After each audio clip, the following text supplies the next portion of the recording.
नमस्कार दोस्तों, पिछले वीडियो में हमने कार्बनिक यौगिकों की समानता के बारे में चर्चा कर रहे थे, जिसमें हमने दो प्रकार की मोटे तौर पर समानता का नाम लिया था।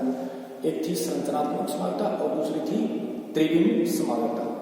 तो पिछले दो वीडियो में हमने जो संरचनात्मक समानता है वो क्या होती है, उसके विभिन्न प्रकार, उसके एग्जाम्पल है, उसके बारे में अध्ययन किया था। आज हम चर्चा करेंगे त्रिविम समानता। देखिए, संरचनात्मक जब समानता की हमने बात की थी तो संरचनात्मक समानता में हमने ये कहा था कि दो या दो से अधिक ऐसे अणु जिनका अणुसूत्र वो तो होता है समान, लेकिन उनका संरचना सूत्र वो होता है अलग अलग या भिन्न। और संरचना सूत्र अलग होने के कारण उनके जो गुणधर्म है वो अलग हो जाते हैं। और जब गुणधर्म अलग हो जाते हैं तो हम ये मानते हैं वो अणु क्या हो गए, अलग अलग हो गए।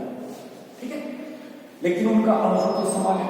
तो अणुसूत्र समानता होने के कारण और उनके गुण अलग अलग होने के कारण इसका मतलब ये हो गया कि अणु तो अलग अलग है लेकिन उनका अणुसूत्र समान है, इसलिए उनको हम कहते हैं संरचनात्मक समावधि। और उस घटना का नाम दिया था संरचनात्मक समावधता। अब वो 5 प्रकार के थे जो हमने पिछले वीडियो में इनके प्रकारों के बारे में जानकारी प्राप्त की थी। आज हम बात करते हैं त्रिविम समानता। त्रिविम समानता में क्या होता है कि अणुसूत्र तो समान है, संरचना सूत्र भी समान हो जाता है। ठीक है, संरचना सूत्र समान है, हम ये कहेंगे उनके जो गुणधर्म है। अब गुणधर्म में कौन से, रासायनिक और भौतिक, तो ये समान होना चाहिए। लेकिन कई बार क्या होता है, उनके रासायनिक कुछ रासायनिक गुण हैं वो थोड़े अलग हो जाते हैं और कुछ भौतिक गुण है उनका मान भी अलग हो जाता है। भौतिक गुण मोस्टली अलग होते हैं लेकिन रासायनिक गुण है वो समान होते हैं। मोटे तौर पर देखें तो रासायनिक गुण वो समान होते हैं, भौतिक गुणों में बदलाव आ जाता है। सभी भौतिक गुणों में भी आता है, कुछ भौतिक गुण समान भी रह जाते हैं, कुछ भौतिक गुण अलग हो जाते हैं। ठीक इसी तरह से रासायनिक गुण है वो समान भी हो जाते हैं और अलग भी हो जाते हैं। रासायनिक गुणों की बात करें, जैसे कोई अणु है वो किसी रासायनिक अभिक्रिया में भाग ले रहा है, तो उस रासायनिक अभिक्रिया का वेग दो अलग अलग अणु है उनका अणुसूत्र समान है, संरचना सूत्र भी समान है, तो एक के सापेक्ष तो उसका वेग है वो ज्यादा होगा और एक के सापेक्ष है वो वेग कम हो जाएगा। इसका मतलब रासायनिक गुण है वो उसमें अंतर आ गया, या उसकी एसिडिटी उसमें अंतर आ गया, या उसकी जो बेसिसिटी उसमें अंतर आ गया। भौतिक गुणों की हम बात करें तो उसका डायपोल मोमेंट चेंज हो गया या मेल्टिंग पॉइंट चेंज हो गया। हाँ, ज्यादा अंतर नहीं होता, कम अंतर होता है, लेकिन उन्होंने चेंज आ जाता है। अब वो चेंज किसकी वजह से आता है, चीज को हमें देखेंगे, क्योंकि पिछले वाले जो संरचनात्मक समानता है उसमें संरचना में अंतर गया, संरचना में अंतर आते ही गुणधर्म है वो अलग अलग हो जाते हैं और वो दोनों अणु है वो अलग अलग व्यवहार प्रदर्शित करते हैं। क्योंकि उनका अणुसूत्र समान है इसलिए हम उनको संरचनात्मक समावधि नाम देंगे। लेकिन यहाँ पर बात है त्रिविम में, जब ये दोनों ही समान है तो फिर कौन सा गुण अलग होगा, कौन सा गुण अलग होगा। तो चलो हम इसको एक एग्जाम्पल के तौर पर देखते हैं। मान लीजिए कोई अणु है, इधर ये जो हथेली है वो एक, क्योंकि कार्बन यौगिक की बात करें तो हम कार्बन मानते हैं, ये एक कार्बन है और ये भी एक कार्बन है, और इसके ऊपर ये 3 इस तरह से जुड़े हुए हैं और इधर वाले भी 3 इस तरह से जुड़े हुए हैं। और ये जो कार्बन कार्बन के बीच में बंध है उसको हमने एकल बंध के द्वारा दर्शा दिया, और इनके ऊपर ये 3 इस तरह से जुड़े हुए हैं। यदि इधर देखें तो ये इस तरह से है और थोड़ा सा ये कर दें, ये चीज कर दें तो वो चीज अलग हो गई। यानी ऐसे देखें तो वो एक दूसरे को अध्यारोपित कर रहे हैं, थोड़ा मैंने इसको घुमा दिया, ये एक दूसरे को अध्यारोपित नहीं कर रहे, क्योंकि इसमें संरचना तो समान है। संरचना का मतलब ये जो कार्बन था इस कार्बन के ऊपर ये जुड़ा हुआ है। मान लीजिए यहाँ पर कोई हाइड्रोजन है, यहाँ पर हाइड्रोजन है, यहाँ पर हाइड्रोजन है। ठीक है, तो कार्बन हाइड्रोजन एकल बंध के द्वारा बंधे हुए, कोई बंध में बदलाव नहीं है। और यहाँ पर भी कोई एकल बंध के द्वारा 3 हाइड्रोजन बंधे हुए और कार्बन कार्बन के बीच में एकल बंध है। लेकिन ये इस तरह से जो एकल बंध है उसके मुक्त घूर्णन के कारण थोड़ा इसमें बदलाव आ गया, अणु में बदलाव आ गया। अब बदलाव संरचना सूत्र में नहीं आया, अणुसूत्र में भी नहीं है, तो किसमें आ गया, ये जो कार्बन कार्बन के ऊपर जो अन्य परमाणु जुड़े हुए थे जिनको हमने हाइड्रोजन मान रखा है, ये अपनी सापेक्षिक जो स्थिति है ना त्रिविम में, उसमें बदलाव कर दिया। अर्थात इनका जो त्रिविम में जो विन्यास था उस विन्यास में बदलाव आ गया। और त्रिविम में अणुओं में उपस्थित विभिन्न परमाणुओं के जो विन्यास में बदलाव आता है उसी को हम क्या बोलते हैं, त्रिविम समावयवता। और उनके जो समावयवी होंगे उनको बोलेंगे त्रिविम समावयवी। और इन अणुओं का जो अध्ययन है त्रिविम में उनकी सापेक्षिक व्यवस्था, अरेंजमेंट, अभिविन्यास का जो अध्ययन है वो कहलाती है त्रिविम रसायन, अर्थात स्टीरियो केमिस्ट्री। तो हम इसके बारे में आप चर्चा करेंगे। तो त्रिविम समावयवता, इससे जो अणु होंगे उनको हम बोलेंगे समावयवी। समावयवी कौन से होंगे, त्रिविम होंगे। और इनकी जो स्थिति है वो कहलाती है स्टीरियो केमिस्ट्री। स्टीरियो केमिस्ट्री कहलाती है। तो ये जो त्रिविम समावयवता थी, एक बार फिर इसकी परिभाषा देख लेते हैं। यानी वे अणु 2 या 2 से अधिक भी हो सकते हैं, मोस्टली 2 ही होते हैं, 2 से अधिक भी हो सकते हैं। 2 या 2 से अधिक अणु जिनका अणु सूत्र भी समान, संरचना सूत्र भी समान, लेकिन त्रिविम में परमाणुओं की सापेक्षिक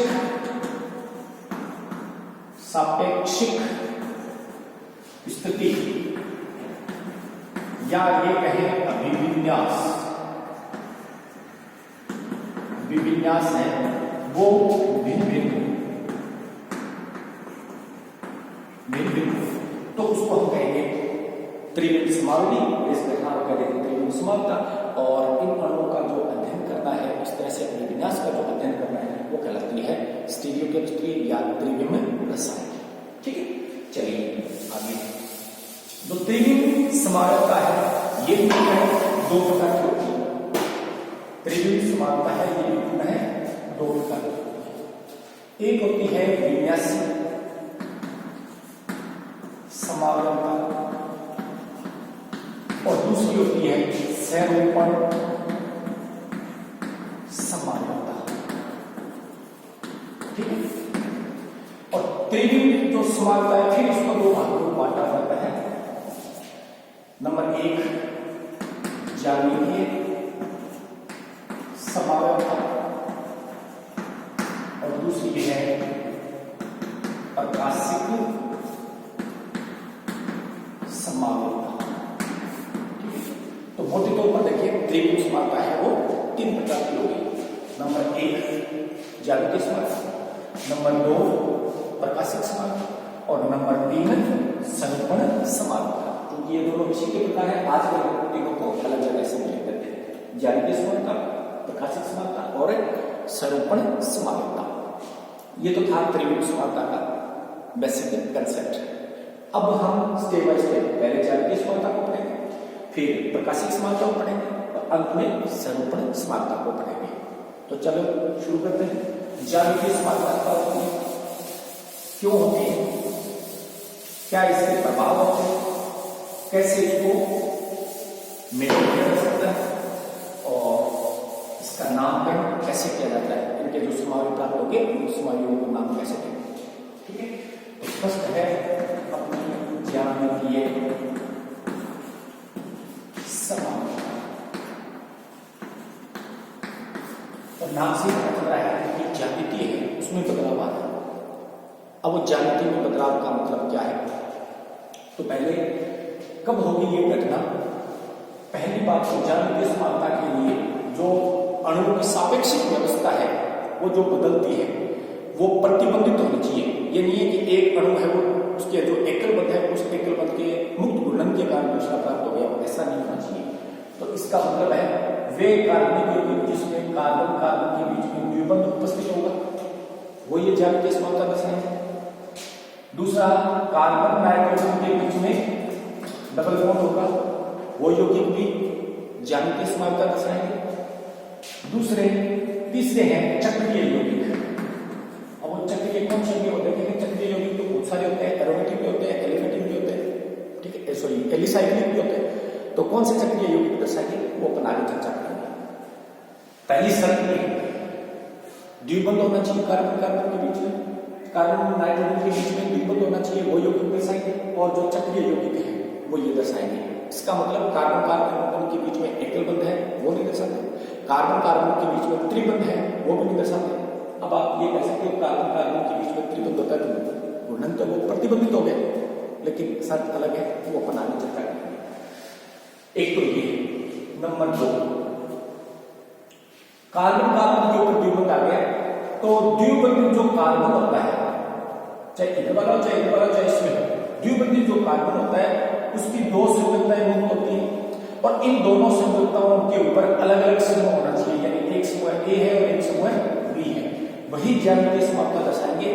यदि दोनों समूह समान आ गए, यानी कार्बन कार्बन द्विबंध है तो इसके ऊपर हमने इस तरह से दर्शा दिया, ये समान आ गए तो ये ज्यामितीय समानता दर्शाएंगे, ये दर्शाएंगे। ठीक है, अब ये कैसे, लेकिन पहली शर्त इसकी क्या थी, कार्बन कार्बन के बीच में द्विबंध। चलो वो हम देख लेते हैं। तो वो होता कैसे है, मान लीजिए अभी जो कर रहे थे एकल बंध वाला वो हमने इस तरह से लिया था, ठीक है, ये है। तो इसमें क्या होता है कि अणु में दृढ़ता होती है, ठीक है। तो एकल बंध के सापेक्ष ये घूमकर ऐसे आ गए तो व्यवस्था दूसरी प्राप्त होगी, घूम के फिर इधर आ गए दूसरी व्यवस्था प्राप्त होगी। इस तरह से इसमें तो अनंत सारी व्यवस्थाएं प्राप्त होती है, क्योंकि 360 डिग्री पे यदि थोड़ा थोड़ा इसको घुमा देंगे तो अनंत सारी व्यवस्थाएं प्राप्त होती हैं। तो इसमें तो ये होगा इसके मुक्त घूर्णन, और एकल बंध के सापेक्ष जो मुक्त घूर्णन होता है उस मुक्त घूर्णन के लिए इतनी कम ऊर्जा की आवश्यकता होती है कि वो कमरे के ताप पर भी आसानी से एक दूसरे में रोटेट होते रहते हैं और हमें पता नहीं चलता। ठीक है, द्विबंध होते ही ऐसा क्या हो गया, जैसे मान लीजिए कार्बन कार्बन के बीच में ये द्विबंध है, इस तरह से द्विबंध आ गए और ये इधर कार्बन, ये बीच में कार्बन है, अंगुलियां हैं उनको मान लेंगे एक अणु जुड़ा हुआ है, और इधर जो हाथ है पंजा है वो इधर वाला जो कलाई वाला भाग है वो भी एक एक परमाणु उसके ऊपर जुड़े हुए।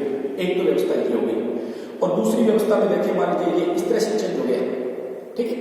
अब चूंकि ये दोनों एक दूसरे में आसानी से परिवर्तित नहीं हो सकते, कौन से, एक तो ये और एक ये, क्यों नहीं हो सकते, मान लीजिए पहले कंडीशन ये थी, इस तरह से जुड़े हुए थे, और यदि हम इसके सापेक्ष घुमाएंगे तो एकल बंध के सापेक्ष घुमाएंगे तो एक पाइबंध है, और पाइबंध है वो इस तरह से करेंगे तो इसमें ब्रोड लगी यानी टूट जाएगा, और टूटने के बाद ही ये इधर आएगा, अन्यथा नहीं आएगा। इसका मतलब बंध टूटेगा, तो बंध पहले टूटता है बाद में बंध नया बनता है, वो तो प्रोसेस एक अलग प्रकार की होगी। तो ये एक अलग अणु हो गया और ये एक अलग अणु हो गया। क्योंकि पाइबंध को तोड़ने के लिए हमें उच्च ताप की आवश्यकता होती है, तो ये आसानी से नहीं टूटते। इसका मतलब ये एक स्थायी अणु हो गया और ये भी एक स्थायी अणु हो गया। तो हमें दो प्रकार के अणु प्राप्त हो गए, क्योंकि इनका अणु सूत्र और संरचना सूत्र समान है, लेकिन इनकी कुछ भौतिक और कुछ रासायनिक गुण वो अलग अलग है। तो ये दोनों परस्पर क्या कहलाएंगे, समावयवी। कौन से कहलाएंगे, ज्यामितीय समावयवी कहलाएंगे, और इस घटना को बोल देंगे ज्यामितीय समावयवता। चूंकि ये घूर्णन प्रतिबंध के कारण प्राप्त हुई है, तो इनको घूर्णन प्रतिबंधित समावयवता भी कहा जाता है। क्या कहा जाता है, घूर्णन प्रतिबंधित समावयवता का भी कहा जाता है। ठीक है, अब ये किस होगा, कार्बन के बीच में, कार्बन नाइट्रोजन के बीच में द्विबंध, और चक्रीय यौगिक। अब चक्रीय यौगिकों में कैसा होता है, ये अपने कोई मान लीजिए चक्रीय यौगिक है 3 कार्बन, ठीक है, यानी ये इस तरह से है, इस तरह से कोई एक चक्रीय यौगिक है। अब इसमें ये मान लीजिए ये है, इसके सापेक्ष घुमाएंगे तो इसमें भी एक तनाव लगेगा, हम उसको ऐसे मान लें, और एक घूमेगा, मान लीजिए ये घूमेगा तो इधर वाला बंध भी टूटेगा और इधर वाला भी बंध टूटेगा। अब एकल बंध को तोड़ने के लिए तो पाइबंध से भी, क्योंकि सिग्मा बंध होता है, तो सिग्मा बंध को तोड़ने के लिए पाइबंध से भी उच्च ऊर्जा की आवश्यकता होती है। तो सामान्य ताप पर, ये कमरे के ताप पर ये आसानी से नहीं टूटते। इसका मतलब ये टूटने के बाद में जो नया अणु बनेगा वो क्या होगा, बिल्कुल नया होगा, पहले वाले से अलग होगा, उसके गुण अलग होंगे, उसके गुण अलग होंगे। तो ये भी क्या होते हैं, ज्यामितीय समानता दर्शाते हैं। कौन, चक्रीय यौगिक। अब चक्रीय यौगिकों के लिए शर्त ये है, वो चक्रीय यौगिक जो द्विप्रतिस्थापित होते हैं, यानी इसके ऊपर 2 प्रतिस्थापित जुड़े होंगे, मैंने इस तरह से लिख दिया, डालता हाइड्रोजन द्विप्रतिस्थापित होंगे, द्विप्रतिस्थापित वही ज्यामितीय समानता दर्शाएंगे। एकल प्रतिस्थापी या तीन प्रतिस्थापी होंगे इसके ऊपर तो वो ज्यामितीय समानता नहीं दर्शाएंगे। उसके लिए शर्त क्या होनी चाहिए? द्विप्रतिस्थापित होनी चाहिए। यदि इसके ऊपर कोई प्रतिस्थापी उपस्थित नहीं है, हालांकि हाइड्रोजन तो होते ही है, उसके अलावा कोई यदि इसके ऊपर प्रतिस्थापी उपस्थित नहीं है तो ये ज्यामितीय समानता नहीं दर्शाते। ठीक है, दो बात है, एक तो एक द्विबंध होना चाहिए कार्बन कार्बन के बीच में, कार्बन नाइट्रोजन के बीच में द्विबंध होना चाहिए, और यौगिक चक्रीय होना चाहिए, जो कि चक्रीय होने के बाद भी वो घूर्णन प्रतिबंधित हो जाता है। और साथ में शर्त क्या है, वो कैसा होना चाहिए? द्विप्रतिस्थापित होना चाहिए। ठीक है, अब बात आई थी कार्बन कार्बन के बीच में ट्रिपल बॉन्ड। ये है कार्बन और ये कार्बन, ट्रिपल बॉन्ड आ गया इन दोनों के बीच में। एक सिग्मा बंध होता है और दो इसमें पाई बंध होता है। अब बीच वाला जो सिग्मा बंध है उसके सापेक्ष घुमाएंगे तो दो पाई बंध टूटेंगे, क्योंकि एक पाई बंध तोड़ने के लिए हमें ऊर्जा की जरूरत होती है, तो दो पाई बंध को तोड़ने के लिए और अधिक ऊर्जा की आवश्यकता होगी, तो इसलिए ये टूटेंगे नहीं। हालांकि ये घूर्णन प्रतिबंधित हो गया, लेकिन ये ज्यामितीय समानता नहीं दर्शाते। क्यों नहीं दर्शाते? कार्बन कार्बन के बीच में यदि हम इस तरह से ट्रिपल बॉन्ड दर्शा दें तो दोनों कार्बनों की एक एक संयोजकताएं ही फ्री रहती है, और इन संयोजकताओं के ऊपर यदि कोई समूह जुड़े हुए इस तरह से, मान लीजिए अलग अलग समूह जुड़े हुए हैं, तो इसका कोई दूसरा रूप है वो प्राप्त नहीं होता। अब दूसरा रूप मान लीजिए कैसे होगा? यदि इसको यदि घुमा दें पूरा अणु घूम जाए तो ये ऐसे ही प्राप्त होगा।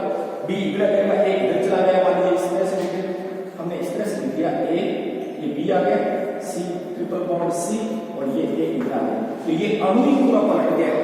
तो इस तरह से इनको उल्टने से ये चीज प्राप्त हुई है। इसका मतलब ये और ये तो क्या है? एक दूसरे के दर्पण प्रतिबिंब है, और दर्पण प्रतिबिंब होते हैं वो ज्यामितीय समानता नहीं दर्शाते। इसका मतलब यदि हमने ये फर्स्ट मान लिया और ये सेकंड मान लिया तो ये दोनों आइडेंटिकल है, दोनों अलग अलग नहीं है। इसका मतलब ये ज्यामितीय समानवी नहीं है। तो त्रिबंध होगा तो वो भी ज्यामितीय समानता नहीं दर्शाते। ताकि उसमें घूर्णन प्रतिबिंब है, क्योंकि पहले हमने शर्त लिखी थी घूर्णन प्रतिबंध होना चाहिए। घूर्णन प्रतिबंध द्विबंध वाला है वो तो मान्य होगा, त्रिबंध वाला है वो मान्य नहीं होगा। दूसरा चक्रीय है, उसमें भी घूर्णन प्रतिबंधित है, लेकिन उसमें द्विप्रतिस्थापी होनी चाहिए। द्विप्रतिस्थापी नहीं होगा तो सहनीय होना प्राप्त होगा, उसकी दूसरी जो संरचना बनाएंगे तो वो आइडेंटिकल होते हैं, और वो आइडेंटिकल है, वो एक दूसरे के समान भी नहीं है, वो एक ही अणु है। पूरे अणु को ही उलटने से दूसरा अणु प्राप्त हुआ। अब दूसरी बात जो शर्त थी कि जो द्विबंधित कार्बन है उसके ऊपर जो दो संयोजकताएं फ्री रहती है, वो दोनों संयोजकताएं उनके ऊपर दोनों अलग अलग समूह होने चाहिए, समान समूह नहीं होने चाहिए। चलिए हम इसको समझते हैं क्या है समान होने से क्या हो जाता है, अलग होने से क्या हो जाता है। तो हमने इस तरह से इनको दर्शा दिया, कार्बन कार्बन के बीच में द्विबंध है। पहले तो हमने समान लिख दिया, एक पे लिख दिया, दोनों इधर वाले को मैंने अलग कर दिया, ये हो गया एक्स और ये वाई। फिर यहां पर लिखा मैंने ये वाई इधर आ गया, एक्स इधर आ गया, और यहां पर दोनों क्या है, ए और ए। ठीक है, एक तो कंडीशन ये होगी। अब ये है यहाँ पर तो हमें बदलाव दिखाई दे रहा है, लेकिन यहाँ पर दोनों क्या है कंडीशन, एक जैसे यदि पूरे अणु को हमने ही पूरे अणु को ही घुमा दिया, या ये कहते हैं इसमें दर्पण लगा दिया, तो ये इसका प्रतिबिंब प्राप्त हो रहा है। और हम जानते हैं कि ज्यामितीय समानता में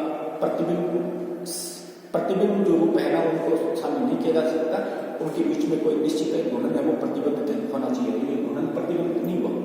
ठीक है, ये पूरा अणु ही घुमा दिया। प्रतिबंध तो यहाँ कह रहे हैं कि ये चीज है, इसको उल्ट में तो ये इसको अध्यात्मिक करेगा। इसका मतलब संरचना फर्स्ट और सेकंड है दोनों एक जैसी ही है, दोनों अणु अलग अलग नहीं है, इनका संरचना सूत्र भी समान है, अणुसूत्र भी समान है, और विन्यास है वो भी समान ही है। अब मान लीजिए मैंने यहाँ पर बी कर दिया, तो ये वाई और ये एक्स, और यहाँ पर कर दिया मैंने बी। अब ये दोनों अणु है वो अलग अलग हो गए। कैसे? अब इसको उल्टेंगे तो ये भी इधर आ जाएगा, यानी एक दूसरे को जागरूक नहीं कर रहे। इसका मतलब संरचना फर्स्ट और सेकंड दोनों परस्पर क्या है, आइसोमर है, और इन आइसोमर को हम नाम क्या दे देंगे, ज्यामितीय समानवी। ठीक है, अब इसमें कुछ नाम दिया जाता है, नाम कैसे देंगे? यदि समान समूह है, एक ही दिशा में है, चलिए मैं इसको थोड़ा सा इस तरह से लिख देता हूं, ये ए बी और ये भी था ए बी, और यहां पर हो गया ए बी, ये मैंने बी कर दिया और ये मैंने ए कर दिया। इस तरह से ये संभावना बन सकती है। कि इसमें ए बी और इसमें भी ए बी ये समान हो भी सकते हैं और अलग अलग हो सकते हैं, वो अपन आगे चर्चा करेंगे। तो समान समूह जब एक ही तरफ है तो उनको बोला जाता है सिस यानी समपक्ष। क्या नाम देंगे? सिस या समपक्ष। और जब समान समूह एक दूसरे के विपरीत आ जाते हैं तो उनको नाम दिया जाता है ट्रांस या विपक्ष समावेशी। ट्रांस आइसोमर ये हो गया सिस आइसोमर, ये हो गया ट्रांस यानी दोनों एक दूसरे के विपरीत, और ये हो गया सिस यानी एक दूसरे के सामने। ठीक है, ये तो गया कार्बन नाइट्रोजन के बीच में ये द्विबंध है तो उसका नाम क्या हम कैसे देंगे? यानी जो ज्यामितीय समावेशी वो दो होते हैं, एक सिस होता है और एक ट्रांस। सिस उनको कहते हैं जिसमें जो कार्बन कार्बन द्विबंध है, द्विबंध से बंधित जो कार्बन कार्बन है उनके ऊपर जो समूह जुड़े हुए हैं, यदि उनमें समूह है वो एक ही तरफ है तो हम समान समूह एक ही तरफ है तो हम उनको कह देंगे समपक्ष, और समान समूह है यदि विपरीत दिशा में आ गए तो हम उनको बोल देंगे विपक्ष।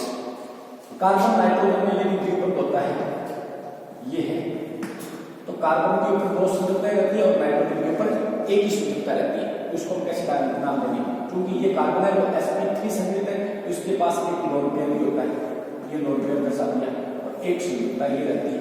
ठीक है, यहाँ पर मैंने कोई लिख दिया R और ये लिख दिया RS और यहाँ पर ये OH, यानी ये विशेष प्रकार के यौगिक होते हैं जिनको बोला जाता है ऑक्जिन, और ये ऑक्जिन ही समायोजकता दर्शाते हैं ज्यामितीय समानता। अब ऑक्जिन क्या होता है? जो कार्बोनिल समूह होते हैं, कार्बोनिल एल्डिहाइड या कीटोन, उनकी अभिक्रिया करवाई जाती है हाइड्रोक्सिल एल्यूमिन के साथ H2NOH, तो इसका ऑक्सीजन और इसका H2O के रूप में बाहर निकल जाता है और बना हुआ जो यौगिक होगा वो इस तरह से होगा, इसके ऊपर OH, इसको बोला जाता है ऑक्सीजन। ठीक है, यानी ये है कार्बोनिल समूह, कार्बोनिल समूह की अभिक्रिया करवाई जाती है हाइड्रोक्सिल एमीन के साथ, तो उत्पाद की रूप में क्या प्राप्त होता है? ऑक्सीजन प्राप्त होता है।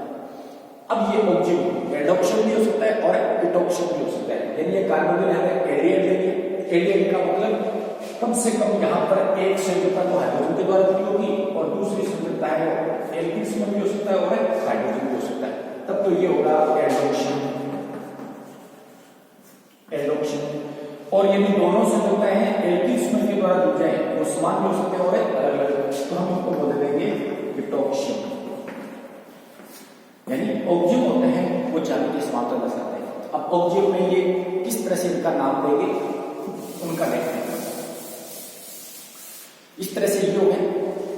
अब इसमें ये है कि ये OH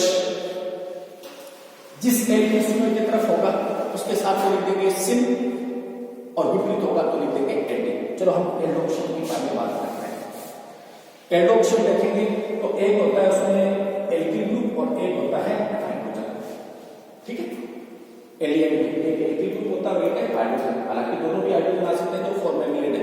ठीक है, तो इसमें जो OH एल्किल ग्रुप के विपरीत होगा हम उसको बोलेंगे एंटी। ठीक है, एंटी, और यदि उसके सापेक्ष आ गया ये तो गया एंटी,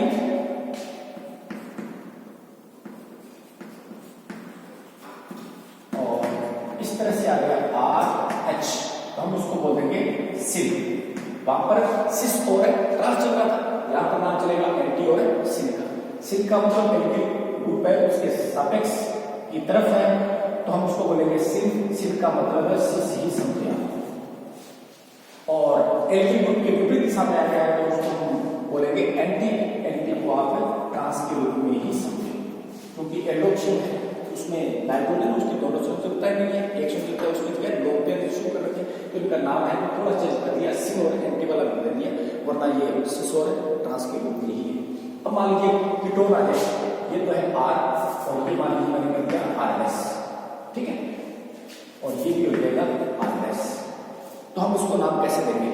तो इसको नाम देते हैं जो छोटा एल्किल ग्रुप है, ठीक है, उसके सापेक्ष उसका सिन कर देंगे और बड़ा है उसके सापेक्ष एंटी कर देंगे, तो दोनों सिन और एंटी नाम में लिखा जा सकता है, इसमें कोई बड़ी बात नहीं है, आगे इजेड नामकरण करेंगे तब उसका पूरा देखेंगे। तीसरा प्रकार था अपना द्विप्रतिस्थापित चक्रीय यौगिक। द्विप्रतिस्थापित चक्रीय यौगिक। चलिए हम सिंपल सा एग्जांपल लेते हैं साइक्लोप्रोपेन, ठीक है। और साइक्लोप्रोपेन के ऊपर हमने यहां पर ये Cl कर दिया, ये H, ये हो गया अपना Cl और ये H, ठीक है। एक तो ये हो गया और दूसरा हम करेंगे इस तरह से, कोई भी प्रतिस्थापित है Cl H, इसमें Cl ऊपर आ गया और H नीचे आ गया। तो देखिए ये इस तरह से जुड़े हुए हैं। ये जो कार्बन था इसके ऊपर दो प्रतिस्थापित है, Cl नीचे और H ऊपर है, ठीक। फिर इधर वाला जो कॉर्नर है उसमें Cl नीचे H ऊपर है, तो Cl Cl दोनों नीचे आ गए, H H ऊपर आ गए। इसका मतलब ये कौन सा हो गया, सिस। ये कौन सा हो गया, सिस। और दूसरी कंडीशन में जो हमने इस तरह से जोड़े थे, एक में Cl ऊपर है और H नीचे है, इसमें Cl नीचे है और H ऊपर है, इसको हम बोल देंगे ट्रांस। ये हो गया ट्रांस। तो साइक्लो जो प्रतिस्थापित साइक्लो जो एल्केन है उनका नामकरण भी हम सिस और ट्रांस के द्वारा करेंगे, वो भी ज्यामितीय समानता दर्शाते हैं। तो ये तो थे तीन प्रकार के यौगिक जो ज्यामितीय समानता दर्शाते हैं। यहां तक बात समझ में आ गई होगी। अब चलते हैं इनका नामकरण, इजेड नामकरण करते हैं। लेकिन इजेड नामकरण से पहले हम कुछ इसके बहुत सारे यौगिक हैं उनका एग्जाम्पल लेकर उनके नाम वगैरह सिस और ट्रांस वाला कर लें तो थोड़ा और आसानी रहेगी, आगे इजेड नामकरण समझने में आसानी रहेगी। इजेड नामकरण क्यों किया गया है, कुछ कॉम्प्लिकेटेड एग्जाम्पल आ जाते हैं, उसकी वजह से ये नया नाम देने की जरूरत पड़ी। और वो नया नाम कैसे देंगे, उसके पीछे क्या क्या तर्क है उनको भी हम समझेंगे। तो पहले तो हम देख लेते हैं एल्कीन, जो मोटे मोटे एग्जाम्पल। फर्स्ट है एल्कीन में ज्यामितीय समानता, ठीक है।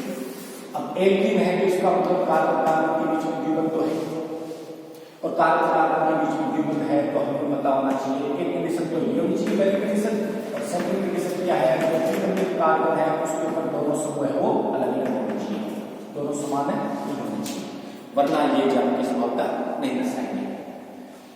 तो ये दोनों चीजें होंगी तो वो दो ज्यामितीय समानता दर्शाएंगे, और ये दोनों कंडीशन नहीं होंगी तो ज्यामितीय समानता नहीं दर्शाएंगे। क्लियर। चलिए एग्जाम्पल लेके करते हैं। मान लीजिए एक एग्जाम्पल मैंने इस तरह से लिख दिया, ये द्विबंधी दो कार्बन है, दोनों कार्बन के दो संयुक्त है फ्री है। यहां पर मैंने ये ले लिया CH3, तो ये X और ये हो गया CH3, एक तो यौगिक ये हो गया। दूसरा इसका हम बनाया तो ये बनेगा, ये CH3H नीचे वाला मैंने बना दिया, CH3 बन दिया है और H इस तरह दिया। नामकरण वही है, द्विबंधित कार्बन के ऊपर जो समूह जुड़े हुए परमाणु या समूह जुड़े हुए, यदि समान समूह एक तरफ है तो हम सिस बोल देंगे, अलग है तो ट्रांस बोल देंगे। तो इसका नाम हो जाएगा सिस। अब इसका नाम लेते हैं क्योंकि ये ब्यूटीन है, कौन सी ब्यूटीन, 2-ब्यूटीन, सिस 2-ब्यूटीन, ठीक है। तो ये इसका नाम क्या रहेगा, ट्रांस 2-ब्यूटीन। क्लियर। और एग्जाम्पल कर लेते हैं, इधर मान लीजिए मैंने H ले लिया, इधर ले लिया COOH, तो ये तो कौन सा हो गया सिस2, और यदि विपरीत कर दें ये कर दें तो ये हो गया अपना ट्रांस, ठीक है। ये डायोनिक एसिड है क्योंकि एसिंथ्रप भी है, तो इसका नाम कैसे रखेंगे, तो सिस और ट्रांस तो पहले इसके नाम लिखेंगे, लेकिन वास्तविक इसका आयुष नाम देखेंगे तो क्या होगा, तो 1 2 3 4 4 कार्बन हो गए, द्विबंध भी आ गया, तो इसको हम बोलेंगे ब्यूट 2-1,2-डाइओइक एसिड, ये इसका नाम हो गया। ये है तो पहले सिस नाम लगा देंगे, ये है तो पहले ट्रांस नाम लगा देंगे, कॉमन में इसका आयुष हो गया। अब इसका रूट नाम भी है, रूट नाम दोनों के अलग अलग है। इसका नाम जो है मैलेरिक अम्ल, मैलेरिक अम्ल और इसका नाम है फ्यूमेरिक अम्ल। फ्यूमेरिक अम्ल और ये इंपॉर्टेंट एग्जांपल भी बार एग्जाम में पूछा जाता है। ठीक है, एक है मेरिक अम्ल और एक है फ्यूमेरिक अम्ल। चलिए और एग्जांपल करते हैं। ClH ClH, दूसरा मैंने ये ले लिया HClClH। ठीक है, तो इसमें ClCl एक दूसरे के विपरीत है, तो ये तो हो गया अपना ट्रांस और ये दोनों एक ही दिशा में है, तो ये हो गया ClCl एक तरफ है, HH एक तरफ है, तो ये हो गया सिस। बाकी इसका नाम दे देंगे क्या है 1,2-डाइक्लोरोएथीन, क्योंकि दो कार्बन है ना, तो एक नंबर पे भी शेयर जुड़ा हुआ है, दो नंबर पे भी शेयर जुड़ा हुआ है, तो 1,2-डाइक्लोरोएथीन ये हो गया सिस 1,2-डाइक्लोरोएथीन। तो इस तरह से हम इनके नाम है वो लिख सकते हैं। इसी तरह से एल्डोक्सियम जो कीटोक्सियम है उनमें हम सिन और एंटी नाम लिखेंगे, और चक्रीय यौगिक है उनमें भी ऐसे नाम लिखेंगे। चलो एक दो चक्रीय यौगिक है उनके भी नाम कर लेते हैं।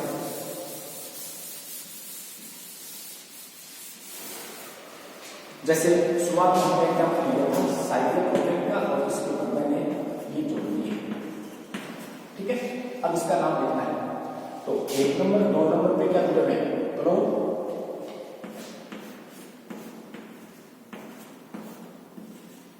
इसमें भी 1,2 पे क्लोरो है, तो चलो नाम लिखते हैं।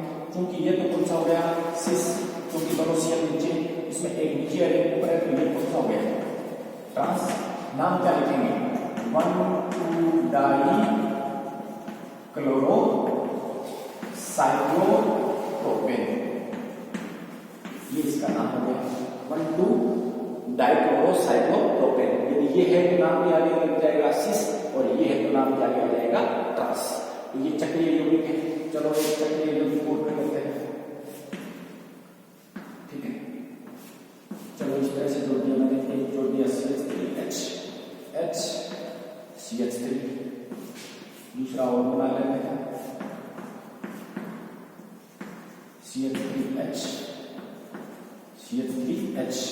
तो ये तो हो गया अपना सिस, क्योंकि दोनों CH3 है वो नीचे है, एक नीचे और एक ऊपर है, उसको हम लेते हैं ट्रांस। ठीक है, तो सिस है तो इसका नाम क्या लिखेंगे, ये एक नंबर है, दो नंबर, 3 4, तो 1,3-डाइमेथिल साइक्लोब्यूटेन। तो सिस वाला है तो सिस नाम लिखिए, साइक्लोब्यूटेन कर लेंगे। 1,3-डाई